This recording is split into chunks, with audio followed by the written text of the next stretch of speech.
Bem-vindos à trilha Conectividade e Infraestrutura de Áudio e Vídeo. Hoje falaremos sobre IP, os desafios da monitoração de rede e operação. Nesta primeira parte, dentro desse tópico, teremos um olhar sobre os protocolos e normas. Para nos guiar por esse assunto, convidamos o engenheiro Fábio Aquati, diretor de tecnologia da NGN Telecom, uma empresa integradora de sistemas que possui um largo conhecimento sobre esta matéria. Fábio, seja muito bem-vindo ao SET Experience e obrigado por aceitar o nosso convite. Muito obrigado. Obrigado, Sérgio, pelo convite. Eu que agradeço. É sempre um prazer estar com vocês, estar com a SET, podendo discutir esses temas de tecnologia, né, que tanto nos agradam. Fábio, começando, a pergunta que eu tenho é a seguinte: por que o conhecimento de protocolos e normas do mundo IP é fundamental para a monitoração de sistemas? Na verdade, Sérgio, eu diria que, né, até tem um slide no final dessa apresentação, né? A educação realmente é uma coisa que pode transformar tudo, né? E eu acho que o conhecimento, principalmente agora, nesse momento de mudança, onde nós saímos de uma tecnologia extremamente madura, né, como o SDI, de muitos e muitos anos, onde nós temos não só a tecnologia madura, mas os profissionais maduros também, que entendem essa tecnologia e estão acostumados a lidar com esses sistemas. Estamos mudando um pouquinho agora e indo, né, um pouco mais para o mundo IP. E, né, em nossa área de TV, né, em geral, enfim, broadcast, acontece que nós não temos muita intimidade com esse mundo, apesar do IP estar já presente há muitos anos, né? Geralmente com vídeo comprimido, né? O ASI já foi para IP há muitos anos, mas nós não temos muita intimidade. Então, eu diria que assim, o ideal agora nós precisamos nos educar neste novo mundo, né? E para isso nada melhor do que entender um pouquinho essa mudança e pegar o conhecimento desses novos padrões que estão chegando para que a gente possa criar e manter esses sistemas, né, de vídeo sobre IP daqui para frente. Então eu vou começar agora a apresentação um pouquinho a respeito exatamente dos desafios da monitoração de rede e operação, mas neste primeiro, né, módulo sobre protocolos e normas. Tá? O vídeo SDI, que é o que está extremamente maduro, que a gente vem conversando a respeito, basicamente né, o que nós estamos vendo ali, a imagem ativa, intervalo vertical, intervalo horizontal. Isso não muda, né? O vídeo continua sendo vídeo carregado em quadros, né? O fato é que no SDI, em muitas situações, nós temos, né, o áudio sendo carregado no intervalo horizontal, a parte de vídeo ativo, metadados sendo carregado no intervalo vertical, e tudo isso vai, né, para um fluxo, né, um stream linear de dados que é carregado no nosso cabo BNC. Mas, como nós falamos, né, isso vem mudando um pouquinho. E aí, no caso, a principal norma, né, de IP, né, para a gente agora criar esses sistemas de TV, né, do futuro, vamos colocar assim, é o 2110, né, esse padrão da SMPTE. Acabou mudando algumas coisinhas, então, ao invés de carregar tudo junto, né, o intervalo vertical, o intervalo horizontal, a parte de vídeo ativo, ele acabou separando em essências, em fluxos. Como nós podemos ver aqui, né? Não carregamos mais, então, o intervalo vertical e o intervalo horizontal, carregamos apenas o que seria o vídeo ativo. E esse vídeo ativo ele passa, né, a ser empacotado, né, nessa rede IP. Não só o vídeo, áudio e metadados também, mas vão como fluxos separados. Esses fluxos separados, obviamente, vão para a rede IP. Quando eles entram na rede IP, eles viram, né, uma série de pacotes, como nós estamos vendo aqui à direita, abaixo, e dentro do switch, né, de um switch de rede IP, eles entram numa fila. E aí é onde a gente começa a ter a questão de, enfim, atraso, jitter, problemas que podem, obviamente, impactar o fluxo, né, de áudio, vídeo e metadados. Tá? E esse conjunto de normas tomou algumas premissas, né, e basicamente definiu que as essências de áudio, vídeo e metadados seriam carregadas separadamente. Permite vídeo comprimido e não comprimido, áudio AES-67 ou AES-3, enfim. Mas é um padrão que ele já está preparado para imagens de até 32K, né? Com mais profundidade de bit, de cor, com HDR e assim por diante. Agora, o interessante é que, por não carregar o intervalo horizontal e vertical, nós já temos aí uma certa economia. Se nós pegássemos um vídeo SDI puro e colocássemos em IP, né, seria 1,5 gigabit por segundo. Isso eu estou falando de um vídeo HD. Se nós pegarmos, né, um vídeo 2110, ele cai aproximadamente 20%, vindo para 1,2 gigabits por segundo. Então, já é uma economia de banda interessante, tá? Agora, uma coisa que, quando eu começo a olhar essa questão do vídeo sobre IP e todo mundo que está envolvido, quando eu converso com as pessoas, eu sinto que as pessoas, às vezes, confundem algumas coisas. E por isso eu trouxe, então, um slide aí falando das principais organizações envolvidas nesse mundo, né? Acho bastante interessante entrar no site dessas organizações, porque hoje em dia tem muito material para estudo e qualquer um pode absorver, né, esse conhecimento, o que é muito bom. Em cima temos as organizações de TV, né? Eu coloquei algumas, né? A EBU, a NABA e a SET, que são organizações mais dos clientes, vamos colocar assim, né? Dos consumidores dessa tecnologia, de quem efetivamente usa essa tecnologia, né? E nós temos embaixo alguns órgãos que criam as normas, né? E não só que criam as normas, mas que ajudam a verificar se essas normas estão de acordo ou não com as condições de mercado. Então, aí a gente tem o órgão centenário, que é a SMPTE, vem, né, criando aí e ajudando esse mundo de vídeo, de TV, de cinema, né, há muitos anos. Temos a Audio Engineering Society também, a AES, que vem trabalhando muito forte, muito bem, né, nessa parte de áudio.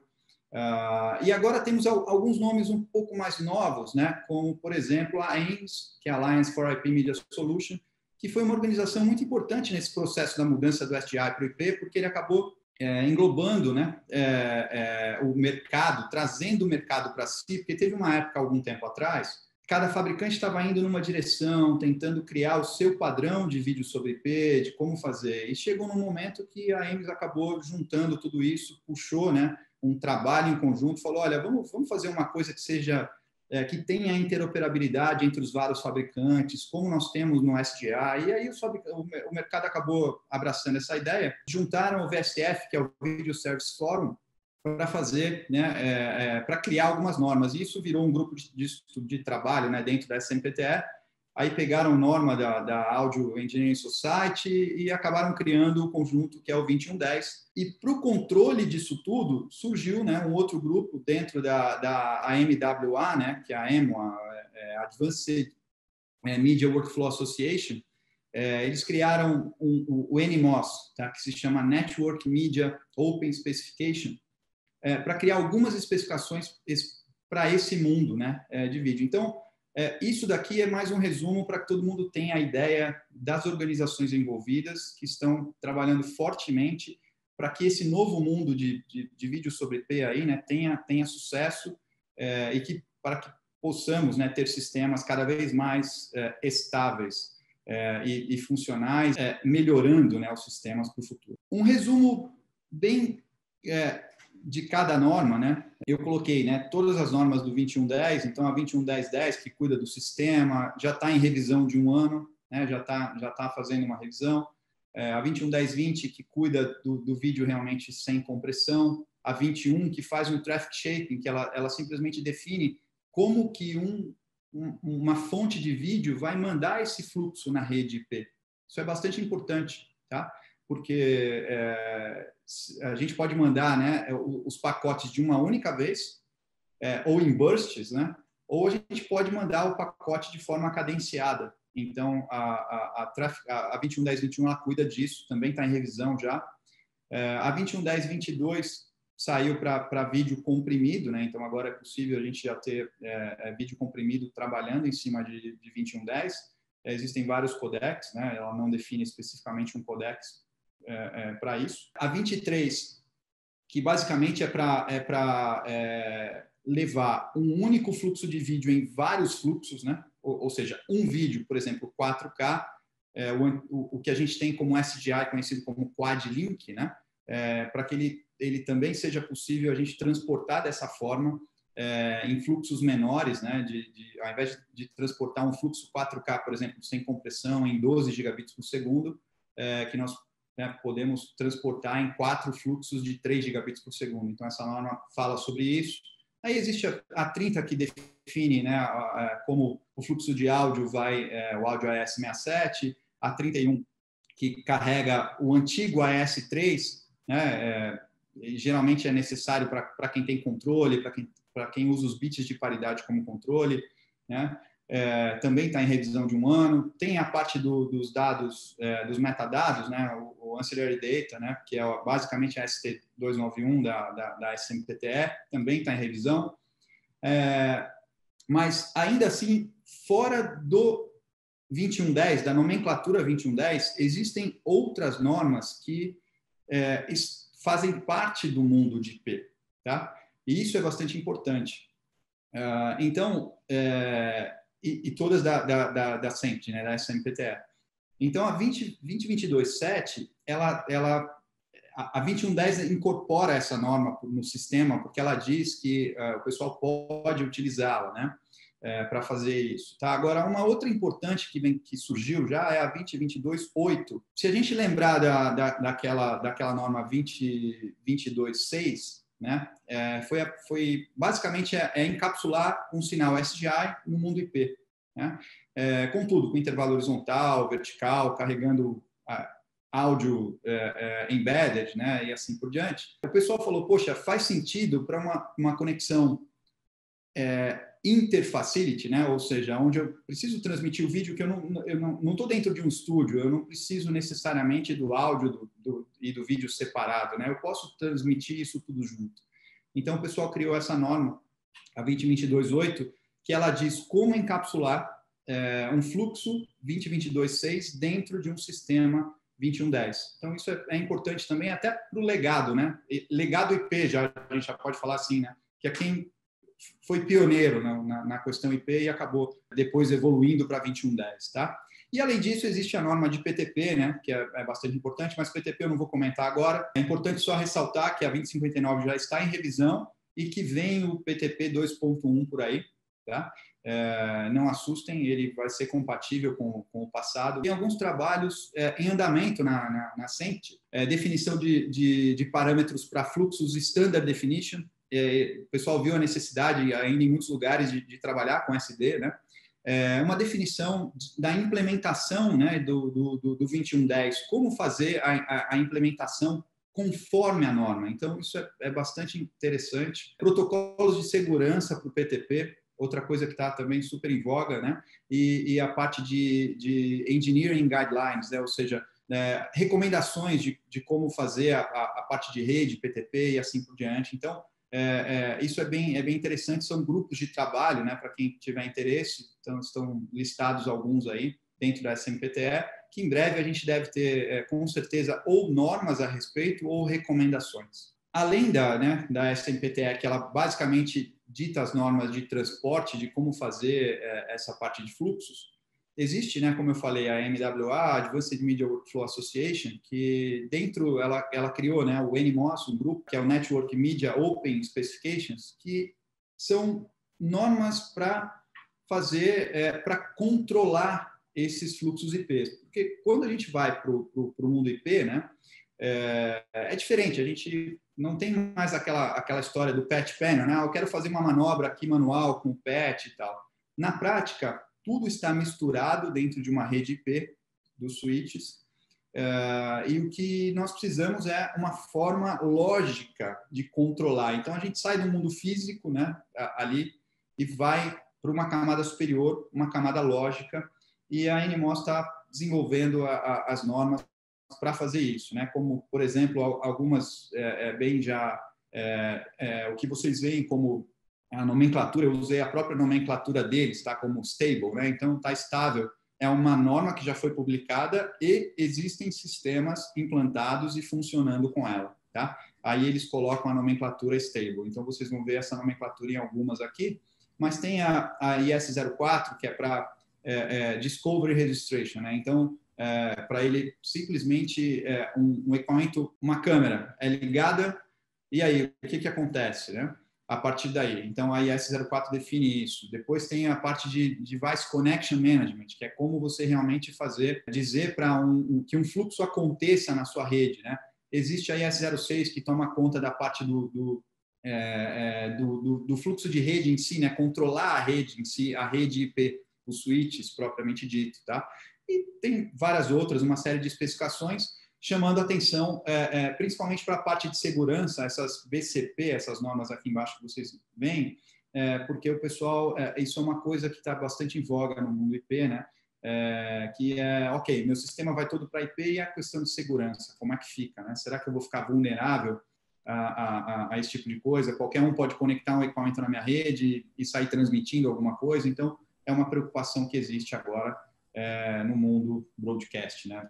Por assim dizer. E aqui é um quadro resumo de como estão essas normas. E eu acho bem legal esse resumo, porque ele mostra aonde elas... ele coloca as entidades aqui, né? Então, por exemplo, fontes de vídeo, né?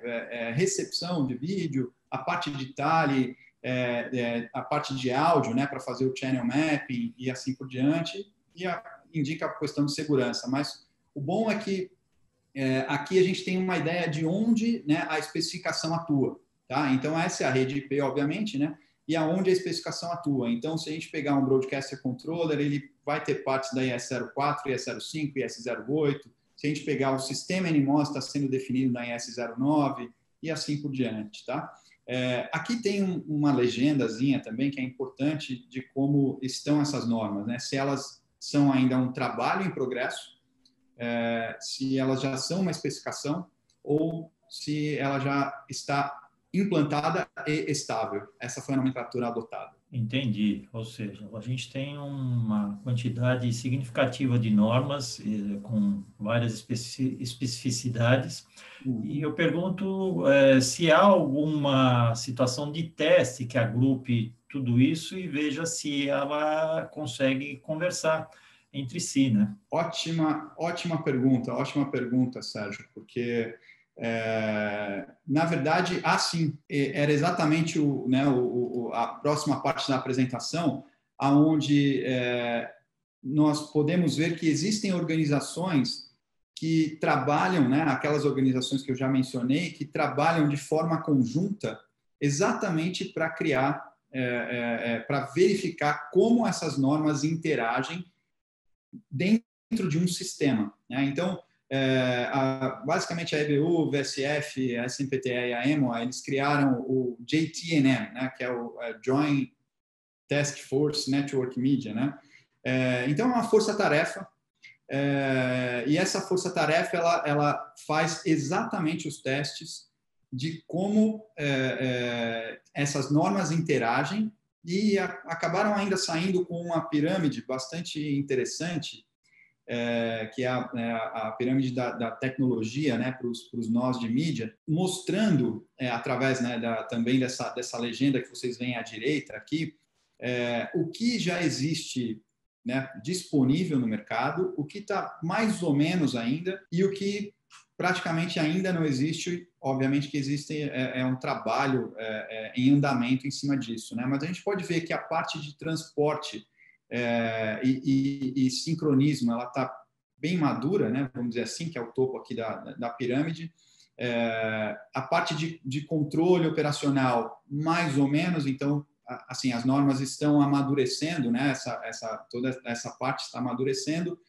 A parte de configuração e monitoramento ainda deixa a desejar, né? Ou seja, tem pouca coisa disponível. E a parte de segurança é bastante embrionária, o pessoal vem fazendo um trabalho bastante grande em cima disso. Tá? Aqui, como referência, né, tem algumas normas de onde, né, essa pirâmide foi extraída, dizendo, olha, essas normas aqui realmente já estão totalmente disponíveis. Agora, estas daqui são uma recomendação, mas ainda existe um trabalho em cima disso. Tá? Então, E o mais interessante é que aí esse grupo, né, eles tiraram esse trabalho de onde, né? Basicamente desse Joint Task Force aí, o Network Media, o JTNM, ele acabou juntando vários fabricantes, né? E falou assim, vamos definir uma recomendação de um sistema real funcionando, né? E dentro desse sistema real funcionando, os fabricantes, então, vão começar a testar, né, os seus equipamentos, como eles se comportam dentro de um sistema e também como eles se comportam com a interoperabilidade, ou seja, como é que eles estão com relação à norma em si, né, ou às normas, né? Então, esse JTNM, ele criou a TR, né, 1001-1, porque existirão outras recomendações, por isso que eles colocaram ali o -1, né? Isso aí faz algum tempo já. Basicamente, é uma recomendação técnica, tá? Que vai utilizar essas normas existentes, e eu coloquei algumas delas aqui que eles citam, né, nesse documento, aonde eles pegam, fazem um teste, né? Ou melhor, eles juntam vários fabricantes, um sistema, fazem testes, e depois eles publicam o resultado desses testes no site, né? Então, está o endereço do site aqui, e aí um catálogo de equipamentos com quais foram os sistemas testados e de acordo com cada um dos critérios que tem dentro dessa recomendação, se o sistema passou, né, se o equipamento passou, não passou, se ele eventualmente passou na maioria dos testes ou falhou em algum, ou se tem alguma observação, esse tipo de coisa. Então, eles geraram uma tabela mesmo com a grande maioria dos equipamentos no mercado disponível. Então, eu acho que é um ponto, para quem está pensando em sistema IP, é um ponto de partida fantástico, porque o cliente pode ir lá, dar uma olhada e entender quais são os fabricantes que passaram pelo teste, né? E se eventualmente eles têm alguma coisa que eles precisam melhorar ou não. Muitos deles passaram em tudo, mas enfim, aí tá, eu deixo para vocês pesquisarem depois, tá bom? E assim, como eu falei, já partindo aqui para o encerramento, né, dessa parte da apresentação, educação é fundamental e com certeza o conhecimento torna tudo mais simples. Eu sou adepto disso e gosto bastante, né? Isso é um fato que eu levo para a vida, né? Aqui alguns links de referência para vocês consultarem depois, né? Então, acho que o material deve ficar disponível. E agradeço, né? Essa foi a parte da apresentação. Agradeço esse bate-papo. Eu gosto muito de falar de tecnologia e, mais uma vez, o convite da SET foi fantástico e estou muito feliz de estar aqui. Terminamos esse primeiro episódio a respeito do desafio da monitoração do mundo IP, mas certamente não esgotamos o assunto. Seguiremos em novas apresentações juntamente com o Fábio Aquati. SET Experience, o melhor da tecnologia do audiovisual para você.